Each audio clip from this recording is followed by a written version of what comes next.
కాబట్టి ప్రార్థన గురించి మనం నేర్చుకుందాం మన స్తోత్రం చెప్తారు.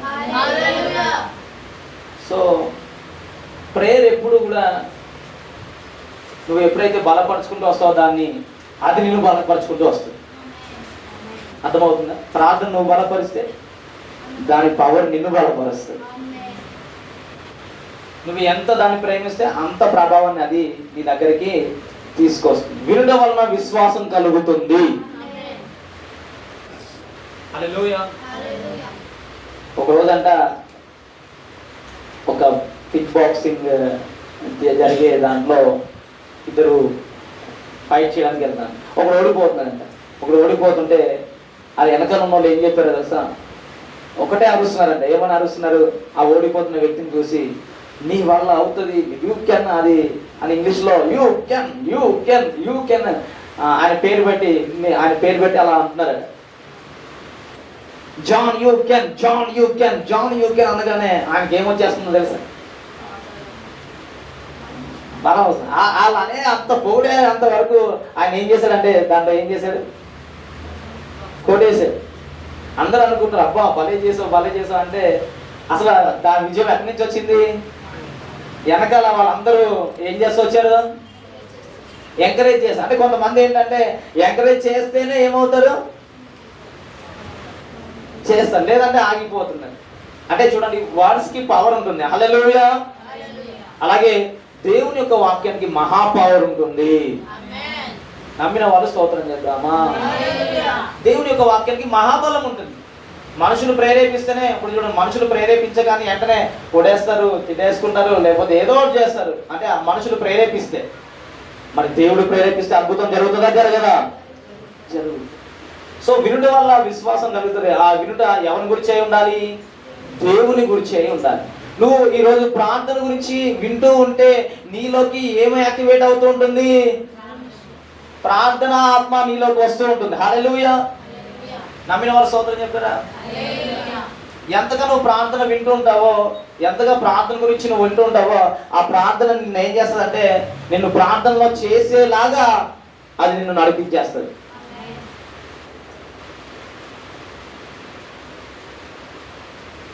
సో అందుకనే ప్రార్థన గురించి నువ్వు వింటూ ఉంటే నువ్వేం చేస్తావు? ఏం చేయడం ప్రారంభించేస్తావు? ప్రార్థన చేయడం ప్రారంభించేస్తావు. హల్లెలూయా. సో ఒకసారి ఈ మాట చూద్దాం. ఎస్తేరు గ్రంథము 4వ అధ్యాయం చూడండి.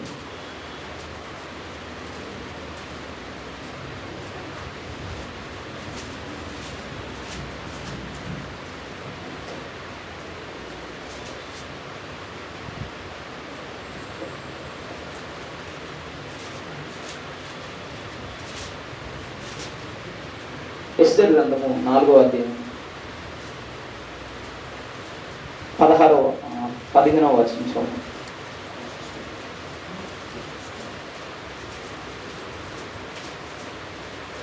చూద్దామా? 4వ అధ్యాయము 15వ వచనం. అప్పుడు ఎస్తేరు మొర్దెకైతో మరలా ఇట్లా, నీవు పోయి షూషాను నందు కనబడిన యూదులందరినీ సమాజ మందిరముకు సమకూర్చి నా నిమిత్తం ఉపవాసం ఉండి 3 దినములు అన్నపానములు చెయ్యకుండుడి. ఎన్ని దినాలంట? నా నిమిత్తం మీరు ఏమై ఉండాలంట? ఆ యూదులందరూ ఏం చేయాలంటండి? ఉపవాసం ఉండి 3 దినములు అన్నపానములు చెయ్యకుండుడి. నేనును నా పనికత్తులను కూడా ఉపవాసము ఉండుము. ప్రవేశించుట న్యాయ వ్యతిరేక్తము. చెప్పండి ఏంటిదట? అంటే యూదులను అందరినీ చంపేస్తాననే ఆజ్ఞ బయలుదేరింది. ఏ ఆజ్ఞ బయలుదేరింది? యూదుల్ని చంపేస్తాననే ఆజ్ఞ రాజు ఇచ్చాడు. ఇప్పుడు అందులో ఉన్న వాళ్ళు ఎవరు? మొర్దెకై అనే భక్తుడు ఉన్నాడు. తర్వాత యూదా జాతికి సంబంధించిన ఇంకొక ఆమె ఎవరున్నారు? రాణి కూడా ఏ జాతిలోంచి వచ్చింది? యూదా జాతి ప్రజల్లోంచి వచ్చింది. సో ఇప్పుడు తన ప్రజలందరూ చనిపోతుంటే ఈమెకి మనశ్శాంతిగా ఉండదా? తన బంధువులందరూ చనిపోతే ఈమెకి హ్యాపీగా ఉండదా? ఉండదు. సో మరి ఇప్పుడు రాజుని వెళ్ళి అడుగుతామంటే రాజు దగ్గరికి వెళ్ళడానికి ఏం లేదు, రూలు ఒప్పుకోదు. చెప్పండి, రూల్స్ ఒప్పుకోవు. ఎక్కడికి వెళ్ళాలంటే రాజును కలవాలంటే రూల్ ఒప్పుకోదు, ఎందుకంటే కొంచెం టైం ఉంది. ఇంకా రాజును కలవాలంటే ఇంకా కొంచెం టైం ఉంది. ఇప్పుడు అక్కడికి వెళ్ళాలంటే ఒకవేళ రాజు కోపం వచ్చింది అనుకో, రూల్ తప్పామని చెప్పి ఏం చేస్తాడు, రాణి కూడా చూడకుండా ఏం చేస్తాడు, చంపేస్తాడు. అర్థమవుతుందా? రూల్ పాటించకపోతే రాణిని కూడా చంపేసే అధికారం ఎవరికి? రాజుకుంది. సో ఇప్పుడు చూస్తే ఇటు తన ప్రాణం పోతుంది, ఒకవేళ ఈ రూల్ తప్పితే ప్రాణం పోతుంది. ఆ రూల్గా అప్పుడు ఇలాగే ఉంటే మొత్తం యూదా ప్రజల ప్రాణాలంతా ఏమైపోతాయి? తన ప్రజల ప్రాణాలన్నీ, తన బంధువుల ప్రాణాలన్నీ పోతాయి. ఇప్పుడు ఎస్తేరుకి చూడండి ఎలాంటిది చిక్కు వచ్చిందో చూడండి. ముందు కాదని ముందుకు వెళ్దామని అని చంపేస్తాడు. ఒకవేళ ఉంటే ఎవరిని చంపేస్తాడు? నా ప్రజలందరినీ చంపేస్తాడు. ఇప్పుడు ఏం చేయడం ప్రారంభించింది చెప్పండి? సమస్య గడ్డుగా ఉన్నప్పుడు, ఇబ్బందిగా ఉన్నప్పుడు, చిక్కుల్లో పెట్టినప్పుడు నువ్వు చేయవలసింది ఏంటో తెలుసా? ఉపవాస ప్రార్థన ప్రారంభించుగాక. ఏ ప్రార్థన ప్రారంభించింది? సమస్య వ్యతిరేకంగా ఉంది, ఇబ్బందికరంగా ఉంది, నిన్ను చాలా భయం పెట్టే విధంగా ఉంది, ఎటు కాకుండా ఉంది, చివరికి ప్రాణం పోయే అంత సమస్య వచ్చినా నువ్వు ఉపవాస ప్రార్థన ప్రారంభించుగాక. అలా ప్రేయర్ చేసినప్పుడు ఏం జరుగుతుందో తెలుసా? చూడండి, ఆ విధమైన ప్రార్థన ప్రారంభించింది ఎవరు? ఎస్తేర్. తన ప్రజలకి చెప్తుంది, మీరు 3 రోజులు ఏముండండి? ఉపవాసం ఉండండి. నేను కూడా ఎన్ని రోజులు ఉపవాసం ఉంటాను? ఉపవాసం ఉంటాను. న్యాయ వ్యతిరేక్తమైనప్పటికీ, నేను వెళ్ళడానికి రూల్ ఒప్పుకోకపోయినప్పటికీ ఏం చేస్తాను చూడండి, వ్యతిరేకంగా ఉన్నాను. నేను రాజు వద్దకు ప్రవేశించుదును, నేను నశించినా నశించదును. అంటే ఏంటో తెలుసా? ఒకవేళ చస్తే చచ్చిపోతాను, కాకపోతే ఫస్ట్ మనం ఏం చేద్దాం? ఒక 3 రోజులు ఉపవాస ప్రార్థన చేద్దాం. హల్లెలూయా. అంటే చావడానికి ముందు ఆమె ఏం ప్రిపేర్ చేసుకుంటుంది? ప్రార్థన ప్రిపేర్ చేసుకుంటుంది. ఎలా ప్రార్థన చేసుకుంటుంది? ఉపవాసంతో ప్రార్థన చేయడం ప్రారంభిస్తుంది. ఎందుకు ఉపవాస ప్రార్థన చేయాలా? అందుకనే కొన్నిసార్లు అంటాడు చూడండి, దేవుడు ఏమంటాడంటే, శిష్యులు కొన్ని దయ్యాలను ఎల్లగొట్టడానికి ప్రయత్నం చేస్తారు, కానీ దయ్యాలు ఏం పోవు, వెళ్ళకపోయేసరికి శిష్యులు వచ్చి అడుగుతారు, అయ్యా మేము చాలా ట్రై చేసాం, చాలా రోజుల నుంచి ట్రై చేసాం, మరి ఎందుకు పోలేదంటే అప్పుడు ప్రభు చెప్తాడు, ఏమన్నాడు? ఉపవాసం చేత కానీ మరి దేని వల్ల ఇది పోదు. దేని వల్ల పోతుందంటండి? ఈరోజు ఎవరికైనా గడ్డు సమస్యగా ఉన్న వాళ్ళు ఉపవాసం రుచి ప్రారంభించుదురుగాక.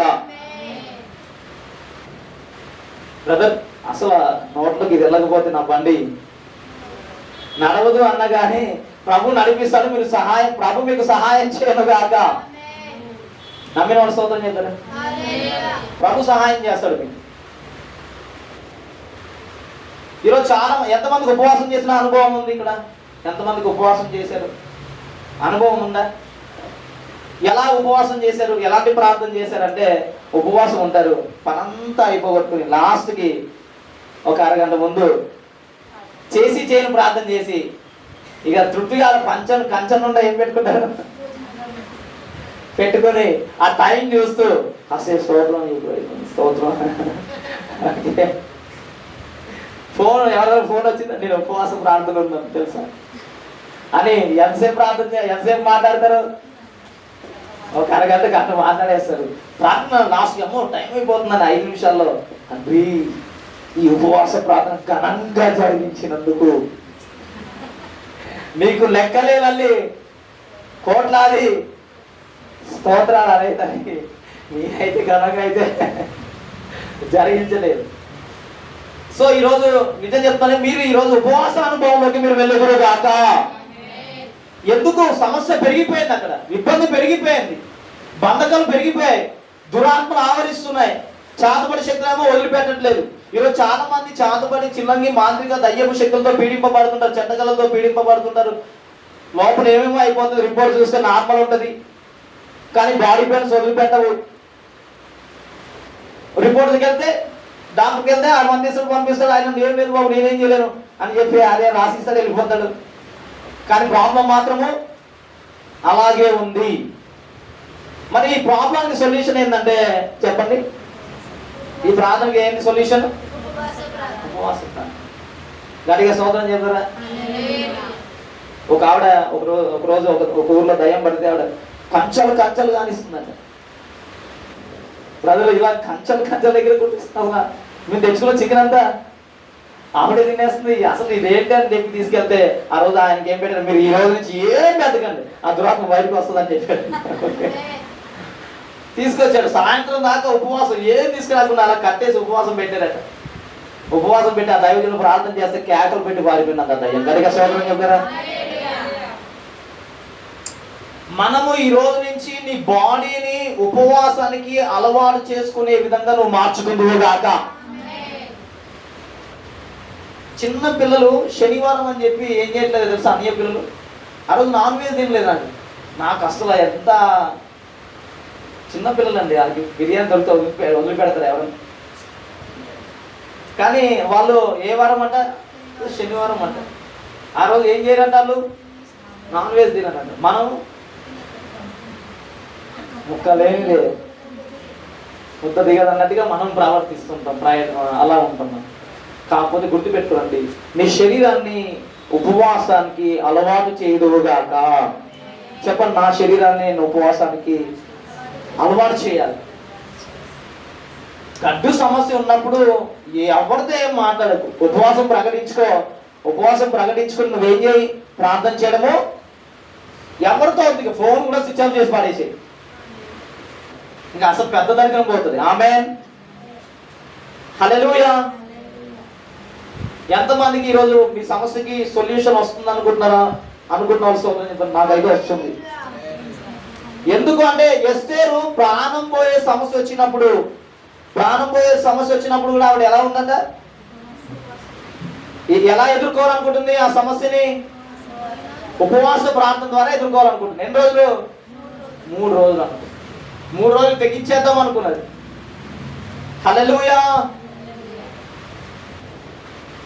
సో నాకు ఒకరోజు ఏమైందంటే, ఈ చర్చికి రెంట్ కట్టడానికి ఒక బ్రదరు ఎప్పుడు సహాయం చేస్తుంటారు. సహాయం చేసేటప్పుడు ఒకరోజు ఏమైందంటే, నేను కట్టను, నువ్వే కట్టుకో అన్నాడు. ఇక చూడండి, నా దగ్గరకు వచ్చే వాళ్ళు అప్పుడు ఎంతమంది? 4-5. ఓకే, సో ఇప్పుడు ఎలా ఉంటుంది చెప్పండి పరిస్థితి?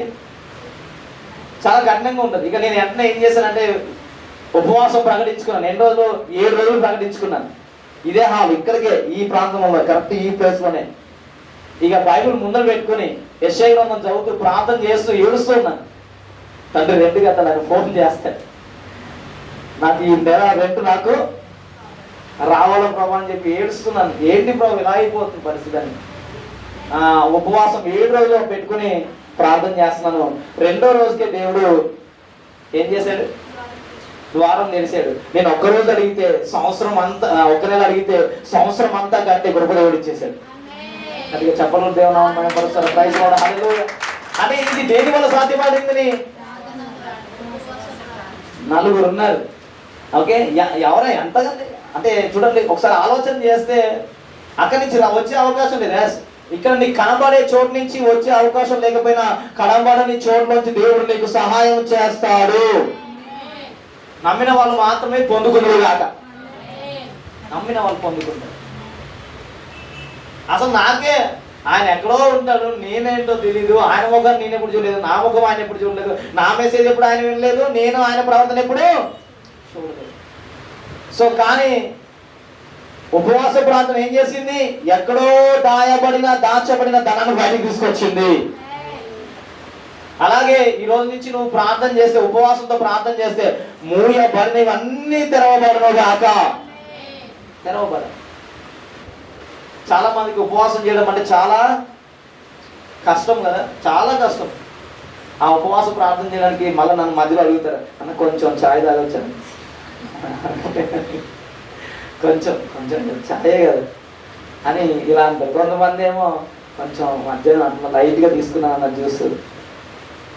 ఓకే, ఒకరోజు ఏసన్ గారి ఒక టైంలో ఆవిడ అన్నదట, ఉపవాస ప్రార్థన ఎలా చేసి, ఫస్ట్ గారు ఏం లేదండి, పొద్దున్నే కొంచెం జీడిపప్పు ఉప్మా తిన్నాను, తర్వాత ఏంటంట మధ్యలో ఒక అరటిపండు తీసుకున్నాను, తర్వాత కిస్మిస్తో బాదంతో కొంచెం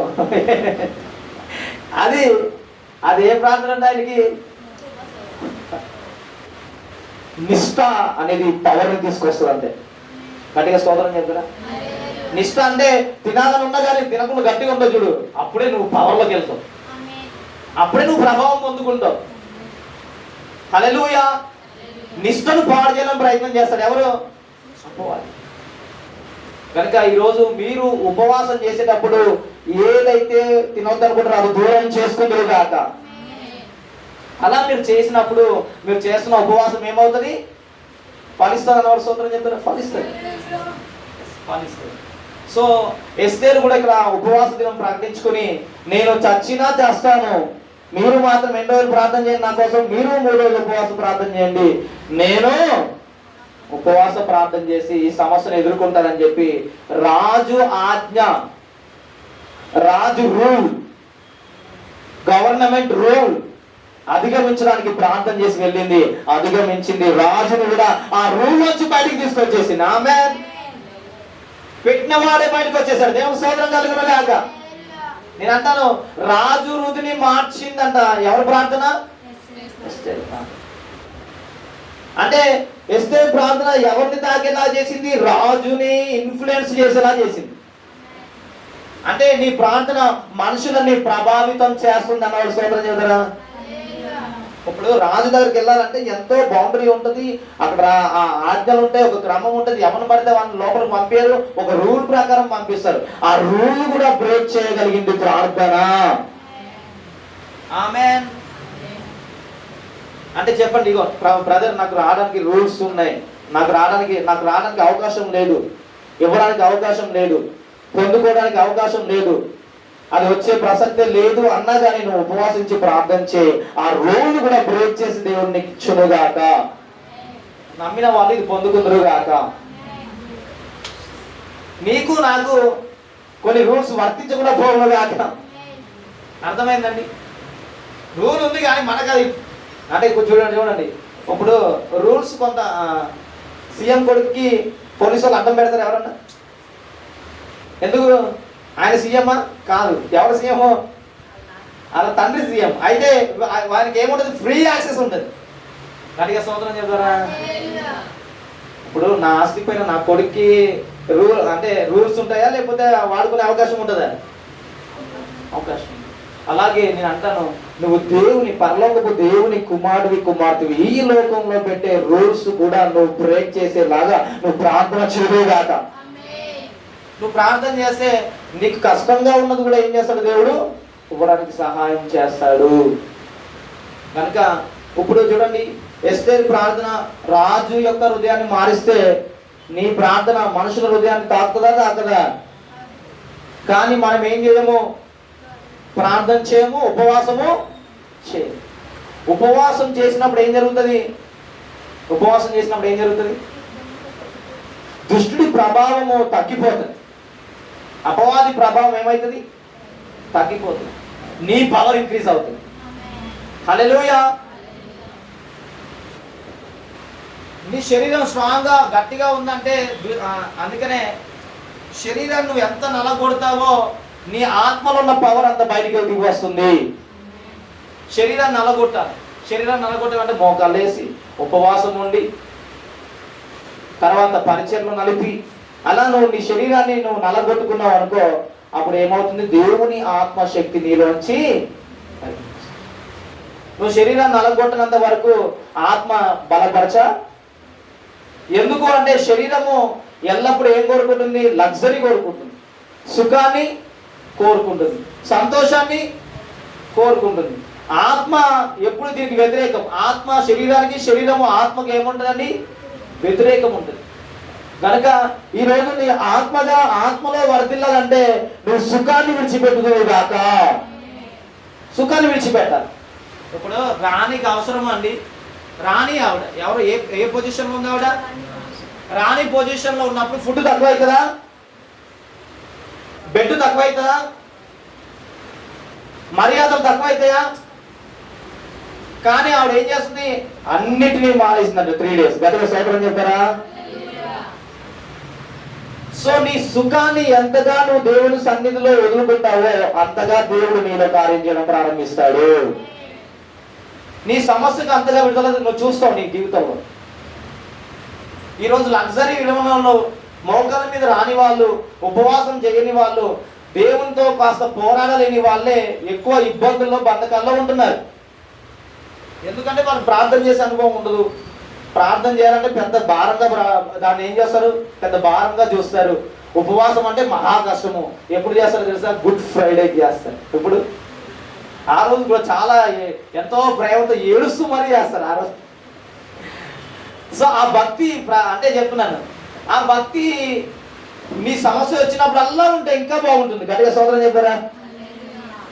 ఆ రోజు చేస్తున్న మంచిదే. మరి మిగతా రోజుల్లో కూడా నీ సమస్యకి నువ్వు అదే ఉపవాస ప్రార్థన చేయగలిగితే ప్రతి దయ్యము వదిలిపోతుంది. నేను చాలాసార్లు గమనించాను. నేను ఎవరికైనా దురాత్మలు బట్టి ప్రార్థన చేసి వచ్చినప్పుడు అవి నన్ను ఎఫెక్ట్ చేస్తుంటాయి. నా ప్రేయర్ లైఫ్ తగ్గినా, ఉపవాసం తగ్గినా వాటి ప్రభావం నా మీద ఏమవుతుంటుంది, పడుతూ ఉంటుంది. నేను వెంటనే మళ్ళీ అలర్ట్ అవుతాను. అలర్ట్ అయ్యి అన్ని క్లోజ్ చేసుకుని ప్రేయర్ ఎంత అది దాని బలం అంతా ఊడిపోయేంతగా ప్రార్థన చేస్తాను. అంటే ప్రార్థన మీద మనసు రాదు అయినప్పుడు కాసేపు ప్రార్థన చేస్తాను, వాక్యం చేస్తాను, మళ్ళీ ప్రార్థన చేస్తాను, మళ్ళీ నడుస్తాను, మళ్ళా ఇంకా ఏంటంటే నా బలము మళ్ళా తిరిగి తెచ్చుకునేంత వరకు దేవుడు సన్నిధిలో పోరాడతాను. అప్పుడు దాని ప్రభావం నా మీద ఏం చేయదు. వాళ్ళు ప్రయోగాలు చేస్తుంటారు. ఇప్పుడు మంత్రగాలు ఏం చేస్తుంటారు చెప్పండి? ఇప్పుడు నేను వారి పవర్ తీసేస్తుంటే వాడు నా పైన పని చేస్తాడా, పని చేయడా? వింటున్న వాళ్ళు సోదరం చెప్తారా? మన పైన రహస్య శత్రువులు ఎవరున్నారంటే ఒకటి దయ్యాలు, మాంత్రికులు. ఓకే, కొన్నిసార్లు మనుషులు కూడా రహస్యంగానే చేస్తారు. కొంతమంది రహస్య మనుషులు, ఓకే, రహస్య దుర్మార్గులు, రహస్య రౌడీలు. కనిపించే రౌడైనా ఓకే, కానీ కనిపించని రౌడీలు అందరూ మనకి మన దగ్గర పనిచే వారి క్రియలు యేసు నామములో తొలగిపోను గాక. హల్లెలూయా. కనుక ఈ రోజు నువ్వు ఉపవాసము ప్రారంభిస్తే, ఉపవాస ప్రార్థన నువ్వు అలవాటు చేసుకుంటే, నువ్వు రాజు హృదయని ఎస్తేర్ ఎలా అయితే తాకిందో నువ్వు మనుషుల హృదయాలను కూడా అలా మార్చుకుంటావు. హల్లెలూయా. నాకు తెలిసిన ఒక దైవజనుడు ఉన్నాడు. ఆయన సేవకు వచ్చినప్పుడు, సేవకు వచ్చే ముందు ఒక మాట, ఉద్యోగం చేస్తున్నాడు. ప్రభువా, నేను ఉద్యోగం చేస్తున్నాను కాబట్టి సేవలోకి రాలేను. ఎందుకంటే ఉద్యోగం చేస్తే నాకు అన్నీ వస్తాయి, పెన్షన్ వస్తుంది, నాకు అంతా రకరకాలుగా ఏముంటాయి, నాకు అన్ని సౌకర్యాలు ఉంటాయి అని చెప్పి ఆలోచన చేస్తున్నాడు. నేను సేవకు రాలేను ప్రభువా అని అనుకుంటూ ఉన్నాడు. అప్పుడు ప్రభు మాట్లాడాడంట, నువ్వు ఉద్యోగం చేస్తే నువ్వు ప్రతి నెల నీకు ఏమొస్తుంది, ఏమొస్తుంది? జీతం వస్తుంది. అలా ఎన్ని సంవత్సరాలు బ్రతుకుతావో అన్ని సంవత్సరాలకి నువ్వు లెక్క కట్టుకో అన్నాడట. మొత్తం నేను దాదాపుగా 70 సంవత్సరాలు బ్రతుకుతాను కాబట్టి ఇప్పుడు నా సంవత్సరాలు 30, అంటే 40 సంవత్సరాలకి ఆయన ఏం చేసుకున్నాడట, లెక్కలు రాసుకున్నాడట. లెక్కలు రాసుకుని అంటే సంవత్సరం పెరిగేసరికి కొంచెం ఎక్కువ వేసుకున్నాడంట. పెరుగుతుంది కదా శాలరీ, పెరుగుతుందని చెప్పి ఎక్కువ వేసి, ప్రభువా నేను నా జీవితం అయిపోయేసరికి ఎంత సంపాదించుకుంటాను అని మొత్తం మంచిగా ఆ లెక్కంతా రాసి ఎవరి ముందు పెట్టాడట. మళ్ళీ ప్రేయర్ ప్రారంభించాడు. ప్రభువా ఇదిగో నువ్వు చెప్పావు కాబట్టి నేను అంతా రాశానని చెప్పి అలా పెట్టినప్పుడు అది ఎంత ఉంది అంటే ఇంత ఉంది ప్రభు అని చెప్పి ఆ లెక్క ప్రభు చెప్పాడట. అది నీకు ఒకే రోజు వస్తాను అన్నాడట. సరిగ్గా చెప్పడం దేవుడు. అంటే మీకు అర్థమైందా? ఏమర్థమైంది మీకు ఈ విషయం ద్వారా? ఏమర్థమైంది చెప్పండి. ఎవరికైనా అర్థమైతే ఈరోజు మీ జీవితం అద్భుతం ప్రారంభం అవుతుంది. ఆయన ఏమనుకుంటున్నాడు, నేను జీవితాంతం కష్టపడి ఉద్యోగం చేసి నేను ఇంత సంపాదించుకుంటాను ప్రభు, మరి నీ సేవకు వస్తే కష్టం కదా, నాకు ఇబ్బంది కదా అని అనుకుంటే దేవుడు అన్నాడు, ఒక్క రోజులో ఇవ్వగలిగిన సామర్థ్యత నాకు ఉంది. ఆమేన్, హల్లెలూయా. వన్ డే చేస్తాడంటారా, చేయడంటారా? ఎవరికో అయితే కానీ మన దగ్గర మాత్రం కాదండి అనేది ఈరోజు తొలగిపోను గాక. ఈ రోజు నుంచి మనం ఎలా తెలుసా, ఎవరు కాకపోయినా నాకే అవుతుందండి. చెప్పండి, ఎవరు కాకపోయినా నాకు అవుతూ అవును గాక. చెప్తాం ఆ మాట పలుకుతాం, నాకు అవును గాక, నేను పొందుకున్నాను గాక, వాదోడిపోయినా వీళ్ళోడిపోయినా నేను మాత్రం ఓడకుండాను గాక. హల్లెలూయా. ఆ మాట ఏంటి, ఇంక ఎవరన్నా సమాధానం ఇవ్వగలుగుతారా? అయ్యా ప్రభు క్షేమించు. అంటే ఇక దాన్ని పట్టుకున్నాడట, ప్రభా అయితే నేను సేవకు వచ్చేస్తున్నాను. సేవకు వచ్చి ప్రారంభించాడంట. ప్రభు నువ్వు ఇస్తానన్నావు, ఒక రోజులోనే ఇస్తానన్నావు అని చెప్పి ప్రార్థన ఒక 3 నెలలు చేశాడట. రాలేదు. నీకు పిచ్చెక్కింది, నువ్వు ఏదో దేవుడు ఏదో మాట్లాడాడు అనుకుంటున్నావు, నువ్వు అలా అనుకుంటున్నాను అన్నాడు. లేదు నేను దేవుడి స్వరాన్ని కరెక్ట్గా లార్డ్ నువ్వు చేస్తాన్నావు. ఇప్పుడు ఆయనకి విశ్వాసం అంటే విశ్వాస టైం పీరియడ్ ఇది. ఏ పీరియడ్ ఇది? ఈయన ప్రయోగిస్తున్నాడు, ప్రభు ఒక రోజులో కూడా నువ్వు ఇవ్వగలవు, ఈ రోజు నాకు దయచేయని చెప్పి అలా 3 నెలలు గడిచిపోయాయంట. ఇక కొంచెం ఏమనిపించింది అంటే లోపల అవిశ్వాసం వచ్చేసింది. ఏంటి జరగట్లేదు ఏంటి, దేవుడు చెప్పాడు కదా అని చెప్పి ఒక 4 నెలలు అడిగి చేయను ప్రార్థన అని చెప్పి ఆపేశాడంట. ఎన్ని నెలలు? 7 నెలలు మొత్తానికి. అంటే 4 నెలలు, అవి 3 నెలలు. ఎన్నయ్యాయి? 7 నెలలు. కానీ లోపల ఒక మాట గుర్తుంది, కానీ దేవుడు సర్వశక్తివంతుడు కదా, లోపల ఉంటుంది కదా ఇంకా దేవుడు చేయగలిగితే అలాంటి మాటలు చెప్పాడు, లేదంటే చెప్పడని ఇక మనసులో అది వస్తుందంట. ఇప్పటిదాకా అడిగేంలే కానీ మళ్ళీ నేను దాన్ని నమ్మి ప్రార్థన చేస్తానని చెప్పి మళ్ళీ ప్రారంభించాడట. ఒక్కరోజు రాత్రికి దేవుడు ఆయన కోరుకున్న అమౌంట్ ఆయన చేతికి ఇచ్చాడట. గట్టిగా చెప్పడం దేవుడు. ఈరోజు నేను నీకు అదే చెప్తున్నాను, నీవు నమ్మగలిగితే దేవుని మహిమను చూస్తావు. కానీ నమ్మి ప్రార్థన చేసే విశ్వాసం నీకు ఉండును గాక. 7 months పట్టింది కానీ దాన్ని వదులుకున్నాడా? 7 months లో 40 జీవితాల సంవత్సరాల శాలరీని తీసుకొని ముందు పెడితే మామూలు విషయమా? నేనైతే ఎగిరికి అందేస్తాను కదా. ప్రైజ్ లార్డ్, హల్లెలూయా. ఎస్, మీ దేవుడు అలాంటి బలవంతుడు, మీ దేవుడు అలాంటి ప్రభావవంతుడు. ఈరోజు చాలా మంది దేవుని తక్కువగా చూసుకునే బ్లెస్ కాలేకపోతున్నారు. ఎందుకు బ్లెస్ కాలేకపోతున్నారు అంటే దేవుడి శక్తిని సామర్థ్యాన్ని ఎలా చూస్తారు వాళ్ళు? ఓటీ చేసుకుంటే 2 నాకు ఎంత వస్తుంది, ఓటీ చేస్తే ఎంత వస్తుంది నేను అంటాను, నీకు సంవత్సరం అంతా కష్టపడి నాకు ఉపయోగం ఇస్తాడు అని నువ్వు పలుకుదువుగాక. బ్రదర్ ఎలా వస్తుంది, ఎక్కడి నుంచి వస్తుంది? ఆకాశపు తూములు తెరుస్తాడు ఆయన. ఆమేన్, హల్లెలూయా. సో ఈమె ఉపవాసం ఉండి ప్రార్థించి రాజు రుధిని ఏం చేసేసింది? మార్చి వేసింది. ఉపవాస ప్రార్థన. తర్వాత యెహోషువ గ్రంథం 10వ అధ్యాయము. యెహోషువ గ్రంథము 10వ అధ్యాయము 10వ వచనం చదవండి ఎవరన్నా. యెహోషువ గ్రంథం 10వ అధ్యాయం 10వ వచనం.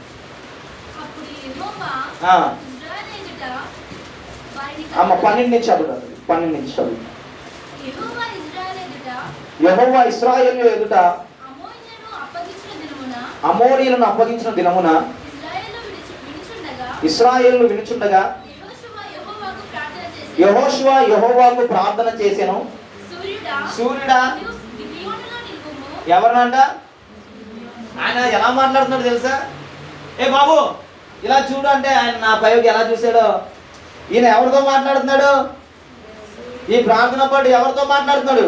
ఓ సూర్యుడా నువ్వు నిలువమ్మ అంటే సూర్యుడికి ఉన్న ఏంటిది? సూర్యుడు ఏం చేస్తాడు? ఒక ప్రాంతం నుంచి ఒక ప్రాంతానికి ఏమవుతాడు? కదులుతుంటాడు. పొద్దున తూర్పున ఉదయిస్తాడు, సాయంత్రం మధ్యాహ్నంకి వచ్చేసరికి నెత్తి మీదకి వస్తాడు, తర్వాత పడవడానికి ఎలా వెళ్ళిపోతాడు కదా. సో అంటే మూవ్ అయ్యే సూర్యుడిని ఏం చేస్తున్నాడు? ఓ సూర్యుడా నీవు ఆగిపో అంటే అల్లు అసాధ్యపడుతుందా? అసాధ్యమైన పని కదా అది, అవునా కదా? అసాధ్యమైన పనిని యెహోషువ ప్రార్థన ద్వారా ఏం చేస్తున్నాడు? గద్దిస్తున్నాడు. ఆమేన్. ప్రార్థన ద్వారా శాసిస్తున్నాడు, ప్రార్థన ద్వారా ఆపుతున్నాడు. చెప్పండి, దేని ద్వారా ఆపుతున్నాడు? ఓ సూర్యులను ఆ గిబియోలోను నిలువుము, చంద్రుడా నీవు అయ్యాలోను లోయలో నిలువుము. ఎక్కడ నిలవాలి? నువ్వు అయ్యాలోను అనే లోయలో నిలువిచ్చిపో. జనులు తమ శత్రువుల మీద పగ తీర్చుకునే వరకు సూర్యుడు నిలిచెను, చంద్రుడు. గట్టిగా స్తోత్రం చెప్తారా? ఈయన ఎందుకు ఆగిపోమన్నాడంటే మేము యుద్ధం చేసేది ఉంది, నువ్వు కానీ వెళ్ళిపోయాలంటే చీకటి పడిపోతే యుద్ధము జరగడానికి వీలుండదు, కాబట్టి సూర్యుడు నువ్వు ఆగిపోవాలి అని చెప్పి ప్రార్థన చేశాడు. సూర్యుని ఆపగలిగితే మనుషులను ఆపగలుగుతామా? ఆపలేమా? ఇక నుంచి మీరు ఎవరిని ఆపాలంటే అక్కడ ఆపుదురు కాక చెప్తాం, నేను ఆపుదును కాక, మీరు ఆపుదురు కాక, మనం పొందుకున్నాము కాక ఇస్తున్నాము. హల్లెలూయా. ఎంతమంది దీన్ని సీరియస్ గా తీసుకుని ప్రార్థన చేస్తారు? ఈ రోజు నుంచి సీరియస్ గా ప్రార్థన చేస్తారు. సీరియస్ గా చేసే వాళ్ళు పొందుకుంటారు అంతే. మనకెందుకంటే ఆయన ఆగుతాడండి.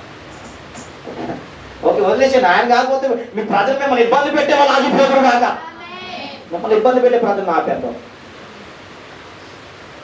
బంధకాల్లో పడేసే వారిని ఆపేద్దాం, శోధనలో ప్రవేశపెట్టే సాహిత్యాన్ని ఆపుదుము కాక. ఆగిపో అని చెప్పి ప్రేర్ చేస్తాం. అంటే వాతావరణాన్ని శాసిస్తున్నాడు. ఎవరు దేని శాసిస్తున్నాడు? ఈయన వాతావరణం. బైబిల్లో వాతావరణాన్ని శాసించిన వాళ్ళు ఉన్నారు. అందులో ఒకడు ఎవరు? యెహోషువ. ఎలాగా? ఈయన సూర్యుడు పెద్ద పెద్ద నక్షత్రాన్ని ఆపేశాడు. హల్లెలూయా. ఈరోజు ఈ మాటలు మీకు అర్థం అవ్వాలి. మీ ప్రార్థన, మన ప్రార్థన చెప్పండి, మన ప్రార్థన వాతావరణాన్ని కూడా మార్పు తీసుకొస్తుంది.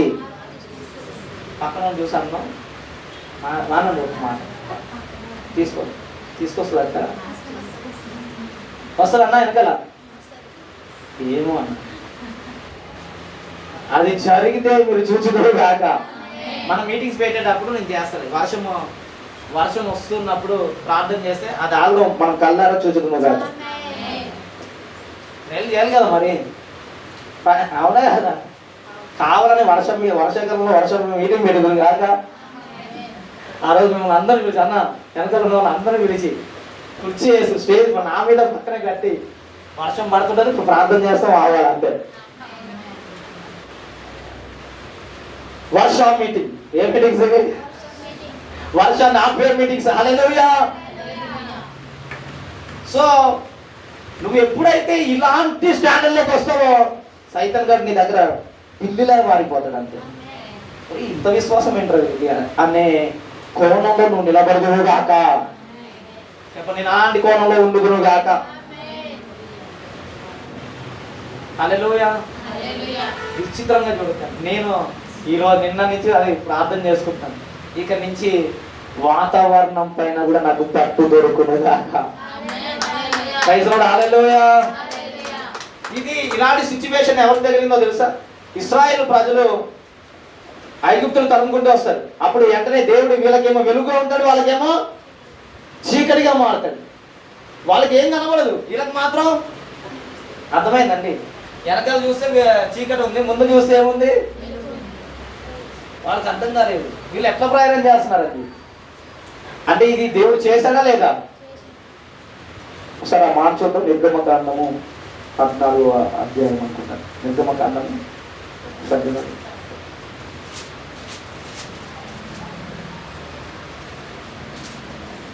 14వ అధ్యాయము, నిర్గమకాండం 14వ అధ్యాయము 20వ వచనం.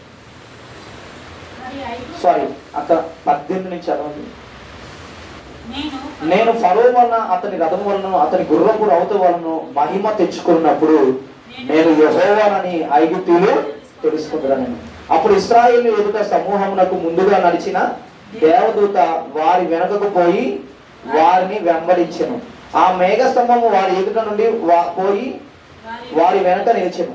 అది ఐగుప్తుల సేనకు ఇశ్రాయేల్ సేనకు నడుమ ప్రవేశించింది. ఇప్పుడు ఎలా ఉందండి? ఇద్దరి మధ్య, ఐగుప్తులు ఇశ్రాయేల్ మధ్య ఉంది. ఏంటిది? మేఘం. ఏముందండి? మేఘమా. అది మేఘము గనుక వారికి చీకటి కలిగెను గాని రాత్రి అది వీరికి వెలిగించెను గనుక ఆ రాత్రి అంతయు ఐగుప్తుల సేన ఇశ్రాయేలీయులను సమీపింప. గట్టిగా స్తోత్రం చెప్తారా? అది రాత్రి అంట. అది ఏ టైంలో జరిగింది? అందరికి రాత్రి అయితే అందరికి చీకటి ఉండాలా? కొందరికి చీకటిగా ఉంటుందా? చీకటిగా ఉండాలి. ఒకే ప్రాంతంలో ఉన్నాడు. వేరే వేరే ప్రాంతం అంటే వేరే అనుకోవచ్చు. కానీ ఇప్పుడు మనకి ఇక్కడ తెల్లారితే అమెరికా వాళ్ళకి ఏమవుతుంది? రాత్రిలా మారుతుంది. కానీ ఇది అమెరికా ఇండియా కాదు, ఒకే ప్లేస్. వీళ్ళకి ఎలా ఉంది? రాత్రి చీకటి ఉంది, వీళ్ళకి ఎలా ఉంది? గట్టిగా చెప్పలు దేవునామయపరుద్దాం. మా ప్రైజ్ హల్లెలూయా. అంటే వాతావరణాన్ని కూడా మార్పులు తీసుకొస్తాడు తన ప్రజల కోసము. ఎందుకు ఆ కార్యం చేస్తాడో తెలుసా? బాబు మీరు చీకటిలో నడిచిన నేను వెలుగుగా ఉంటాను, వెలుగును ఇస్తాను నేను. నా జీవితము చీకటిలో వెళ్తున్నాను, నేను వెలుగులో నడుస్తూ పోతాను. చీకటి పరిస్థితుల్లో కూడా వెలుగుకరంగా నేను ఉండుదును గాక అనే విధంగా ఈరోజు నువ్వు మారాలి, నేను మారుదును గాక. నేను ఇది పట్టుకుంటున్నాను, ఇవన్నీ రాసుకుంటున్నాను. నాకు మంచి మంచి ఇలాంటివి ఇచ్చినవి అన్నీ దగ్గర పెట్టుకుని చెప్పినా కదా. ఈ వర్ష మీటింగ్ కూడా, వర్ష నాపి మీటింగ్ కూడా ఒకరోజు పెట్టుకున్నాం. పెట్టుకొని ఆ రోజు మనం అందరం అక్కడ తిష్ట వేసుకుని కూర్చుని చూసుకుందాం. ఏంటిది చేద్దాం ఒకరోజు. ఎందుకన్నా పైసలు వేసుకుంటారు. నువ్వు ఇలాంటివి చేస్తే నువ్వు దేవునికి మహిమ తీసుకొస్తావు. ఓకే, భయపడకండి అప్పుడే. హల్లెలూయా. కానీ మనకు అటువంటి విశ్వాసం ఉండను కాక, ఫెయిత్, అలాంటి ఫెయిత్ రావాలి. వాళ్ళకేమో చీకటి, మనకేమో చదువుదాం. మోషే సముద్రము వైపు తన చేయి చాపగా యెహోవా రాత్రి అంతయు బలమైన తూర్పు గాలి చేత సముద్రమును తొలగించి దానిని ఆరిన నేలగా. ఇంకో పక్కన ఏం చేస్తాడు? చీకటినేమో వెలుగుగా చేశాడు, నీటినేమో నేలగా చేశాడు. గట్టిగా సోదరం చెప్తారా? వాళ్ళకేమో నీళ్ళలాగే పెట్టాడు, చీకటిని చీకటిలాగే పెట్టాడు. కానీ వీళ్ళకేమో చీకటిని వెలుగుగా మార్చాడు, సముద్రాన్ని ఆరిన నేలగా మార్చేశాడు. హల్లెలూయా. ఆశ్చర్యకరుడ, ఆలోచనకర్త, అద్భుతాలు చేయి దేవుడు. ఎంతమంది నమ్ముతున్నారు నా జీవితంలో కూడా దేవుడు అద్భుతం చేస్తాడని నమ్మండి. నేను నమ్ముతాను, నువ్వు కూడా నమ్మ. నేను ఎలాంటి ప్రేయర్ పాయింట్స్ రాసుకుని ప్రేయర్ చేస్తున్నానంటే, చివరి ఐసీలోకి వెళ్ళేవాడు కూడా క్షేమంగా మన మందిరానికి వచ్చి గొప్పగా సాక్ష్యం ఇచ్చింది కాక. హల్లెలూయా. బ్రదర్, ఇక అయిపోయింది నా జీవితం, ఇంకా నేను ఎప్పుడు ఎదగను అనేవాళ్ళు ఇక్కడికి వచ్చి బ్రదర్ ప్రేయర్ చేశాక నా బ్లెస్సింగ్ స్టార్ట్ అయ్యింది. ఎస్, ఇలాంటివి డాక్టర్లు చెప్పారు. ఏమి? గర్భఫలాలు ఇక రాదు, గర్భసంచి నీది అయిపోయింది అని చెప్పిన వాళ్ళు కవల పిల్లలు పెట్టుకుని ఇక్కడ నిలబడుదురు గాక. హల్లెలూయా. ఎంతమంది అలాంటి కార్యం చూడాలనుకుంటున్నారు? మన సంఘంలో స్టార్ట్ చేయబోతున్నారు. స్టార్ట్ అవును గాక. సో ఇది ప్రేయర్ పాయింట్స్ నాకు. హల్లెలూయా. చాలా అప్పు అయిపోయింది, ఒక్క రోజులో క్లియర్ చేయదుగాక. వన్ డే, ఒక్క రోజులోనే. నువ్వు ఎవరు ఏం చేయ ప్రభా? చాలా మంది అప్పులు వాళ్ళు భయపడకండి. ఈరోజు ఆ సేవకుడు చెప్పినట్టుగా మీకు దేవుడు మాట పలుకుతున్నాడు, ఒక్క రోజులో నీ అప్పును తీర్చగలిగిన దేవుడు నీకున్నాడు. హల్లెలూయా. ఇప్పుడు ఒక్క రోజులోనే మిరాకిల్ చేసిన దేవుడు మన దేవుడు. ఆయన మొత్తం ప్రాసెస్ అంతా ఒక్క నిమిషం మాటతోనే ఒక రోజులో ఏం చేశాడు? సృష్టి అంతా చేశాడా లేదా? ఒక్క రోజులోనే సూర్యచంద్ర నక్షత్రం కలగజేశాడా లేదా? ఒక్క రోజే భూమిని కలగజేశాడా లేదా? 6 నెలలుగా చేశాడా లేదా? ఎంత ఇప్పుడు ఒక తొట్టిని తోడాలంటేనే మనం ఆ రోజంతా కూర్చుంటాం. కానీ సముద్రాన్ని, భూమిని, సమస్తమును ఒక రోజులో చేయగలిగిన సమర్థుడు మన దేవుడు. ఆయన ఆరాధన చేస్తున్నాం మనం. కనుక ఈ రోజు నుంచి మీరు ఎలా ఉంటారు చెప్పండి? విశ్వాసంలో ఎదుగుతారా, తగ్గుతారా? సో మీ ప్రార్థనకి ఏం ఏడవాలి చెప్పండి? ఈరోజు ఉపవాసం ఏడవాలి. మీ ప్రార్థన మనుషులను కదిలిస్తుందా, కదిలించదా? రాజును కూడా కదిలిస్తుందా? తర్వాత మీ ప్రార్థన వాతావరణం కూడా కదిలిస్తుందా, కదిలించదా? కదిలిస్తుందని ఎవరు సోదరం చెప్తారా? ఇంకొక వ్యక్తి ఉన్నాడు, ఆయన రాజుల అందులో మనకు కనిపిస్తాడు. ఏంటో తెలుసా? వర్షం కోసం ప్రార్థన చేస్తాడు. తన సేవకుని తీసుకుని వెళ్ళి ఒక కొండ మీదకి వెళ్ళి మోకాల మీద నిలబడి, మోకాల మీద ఉండి ప్రార్థన చేయడం ప్రారంభిస్తాడు. సూచన మేఘం ఒక్క మేఘము కనబడలేదు, మబ్బు కనబడలేదు. అయినా కానీ ప్రార్థన చేస్తున్నాడు. దేని కొరకు? వర్షం కొరకు. ఫస్ట్ బొమ్మన్నారు, చూడు ఏదైనా కనబడుతుందేమో దూరంగా కొండ మీదకి ఎక్కి చూడు అంటే మొత్తం ఒకసారి వస్తాడు, 2 సార్లు వస్తాడు, 3 సార్లు వస్తాడు, 4 సార్లు వస్తాడు, 5, 6 ఏ మేఘము. 7వ సారి వచ్చేసరికి అయ్యా చిన్న మేఘం కనబడుతుంది. వెంటనే ప్రేయర్ ముగించేసుకుని కుండపోత వర్షం కనబడుతుంది అన్నాడు. గట్టిగా స్తోత్రం చెబుతారా? చిన్నదే. ఈ రోజు నుంచి ఈ చిన్న విశ్వాసము నీకు కుండపోత లాంటి ఆశీర్వాదాలు తీసుకొచ్చాను గాక. హల్లెలూయా. మరలా చెప్పిన దేవుడు రానున్న దినాల్లో నన్ను అద్భుతాలపైన పరిచయంలోకి ఎంటర్ చేయబోతున్నాడు. మిమ్మల్ని ఆ అద్భుతాలు పొందుకునేవారుగా మీరు ఉండేవారు కాక. మిరాకిల్స్. హల్లెలూయా. చిన్నదే కనబడింది, చిన్నదే పరిచయం చిన్నదే. కొండపోత ఎలాగైతే వర్షం వచ్చిందో కొండపోత లాంటి ప్రజలు నడిపించుకునే కాక దేవుడు. తండోపతండాలుగా నేను అనేక జనాంగానికి సువార్త ప్రకటించుకునే గాక. సో ఈ రోజు నుంచి వాతావరణాన్ని కూడా మార్పులోకి తీసుకురాగలిగారు దైవజనుడు. యేసుక్రీస్తు ప్రభువు సముద్రం మీద నడిచాడా నడవలేదా? గాలి తుఫాన్ని గద్దించాడా గద్దించలేదా? ఏమన్నాడు? నిమ్మలమవ్వు అంటే అది వెంటనే ఏమైపోయింది? అప్పటిదాకా ఉస్సరి పెద్దగా వచ్చే గాలి తుఫాన్ అన్నీ ఏమైపోయి నిమ్మలమైపోయి. అంటే మన ప్రార్థనకి వాతావరణాన్ని కంట్రోల్లో తీసుకునే శాఖగా మనం మారుదుము గాక. చెప్పండి, వాతావరణ కంట్రోల్ శాఖ. ఏ శాఖ? ఎంతమంది అలా ఉందాం అనుకుంటున్నారు? ఉందామండి. మనము శక్తివంతంగా బ్రతికితే ఈ లోకంలో ప్రభు మహిమపరచబడతాడు.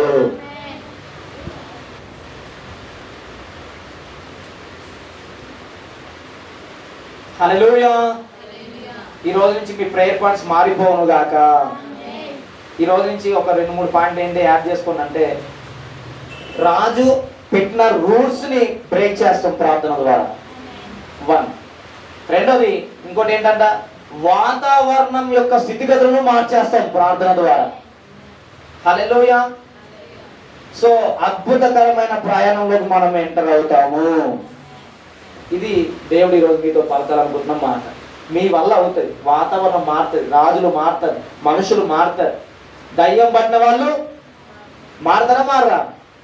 మారుతారు. త్రాగుబోతులు మారుతారు, తిరుగుబోతులు, తిండిబోతులు, అజ్ఞానంలో ఉన్న వాళ్ళు, మూర్ఖులు యేసు నామములో మారిపోదురు గాక. ఏది కనబడకపోయినా అద్భుతం జరుగుతుందని నమ్మాలి. ఈరోజు మీరు పట్టుబట్టి ప్రార్థన చేయండి, సీరియస్ గా తీసుకుని ప్రార్థన చేయండి. యెహోషువ సీరియస్ గా తీసుకుని ప్రార్థన చేశాడు. సూర్యుడు ఆగిపో, చంద్రుడా ఆగిపో అని ఎంత బలంగా ప్రార్థన చేసి వచ్చాయని ఒకసారి ఆలోచన చేసుకోండి. ఈరోజు నువ్వు నేను అలా ఉంటే మన జీవితంలో కూడా దేవుని కార్యాలు మనం అలాగా చూస్తాము. అన్న వాళ్ళు స్తోత్రం చేద్దారా? ఉపవాస ప్రార్థన ప్రారంభించారు. ఇప్పటికీ ఉపవాస ప్రార్థన చేయకపోతే ఎలా చెప్పండి? ఆత్మీయులుగా ఉండి ఉపవాస ప్రార్థన చేయాలా వద్దా? గర్భిణీలు, అనారోగ్యంతో ఉన్న వాళ్ళు తప్ప, ఓకే, అన్ని బాగున్న వాళ్ళు తప్పక ఏం చేయాలి? షుగర్ పేషెంట్స్ అప్పుడప్పుడు చూసుకుని డాక్టర్స్ లేదంటే మీ యొక్క హెల్త్ని చూసుకుని మీరు ఉపవాసం చేయండి. లేకపోతే ఓన్లీ కేవలం లిక్విడ్ తీసుకుని చేయండి. షుగర్ పేషెంట్స్ అంత బాగుందా? యేసు నామములో ఘనంగా నువ్వు ఉపవాస ప్రార్థన చేయడుగాక. అలా చేయి. నీ బంధకాలు తెగిపోయి ఆనందంతో సంతోషంతో గంతులు వేస్తూ ఈ మందిరానికి తిరిగి వచ్చుదురుగాక. ప్రార్థన చేసుకున్నాం. తండ్రి, ఈ రోజు నుంచి నేను ప్రార్థన చేస్తే ఎస్తేర్ లాగా రాజాజ్ఞలు కూడా మార్చగలిగే అంత శక్తిని నాకు దయచేయి. మనుషులను మార్చగలిగే శక్తిని నాకు దయచేయి. ప్రజలను మార్చగలిగే శక్తిని నాకు దయచేయి. నేను నమ్ముచున్నానయ్యా, నువ్వు అద్భుతాలు చేసే దేవుడు. అయ్యా ఇదిగో తండ్రి, ఇశ్రాయేలు ప్రజలకి రాత్రిని చీకటినేమో వెలుగుగా మార్చేసావు, సముద్రాన్ని ఆరిన నేలగా మార్చేసావు. ఇదిగో నేను కూడా నమ్ముచున్నాను, నా జీవితంలో కూడా చీకటిని వెలుగుగా మార్చేయబోతున్నావు ప్రభు. అద్భుతకరంగా మారుస్తావు తండ్రి, ఆశ్చర్యకరంగా మారుస్తావు. ఒక్క రోజులోనే నువ్వు మహా అద్భుతమైన కార్యం చేయగలిగిన దేవుడు. ఒక్క రోజులోనే మహా అద్భుతం చేసే దేవుడు ప్రభు. నేను నమ్ముచున్నాను ప్రభు. ఇది నేను ప్రభుకుందును గాక. ప్రభు, యెహోషువ ప్రార్థన చేస్తే సూర్యచంద్ర నక్షత్రాలు ఆగిపోయాయి. ఏలియా ప్రార్థన చేస్తే, అయ్యా ఒక చిన్నపాటి మేఘము కుండపోత వర్షాన్ని కురిపించావు ప్రభు, అదే విధంగా ఈ రోజు ఇక్కడ జరుగును కాక ప్రభు.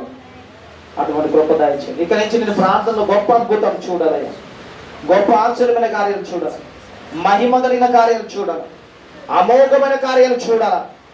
ఎవరికి సాధ్యపడనివి నేను చూచుతున్నాను గాక. హల్లెలూయా. ప్రభువా అటువంటి కృప నాకు దయచేయమని చెప్పాలి.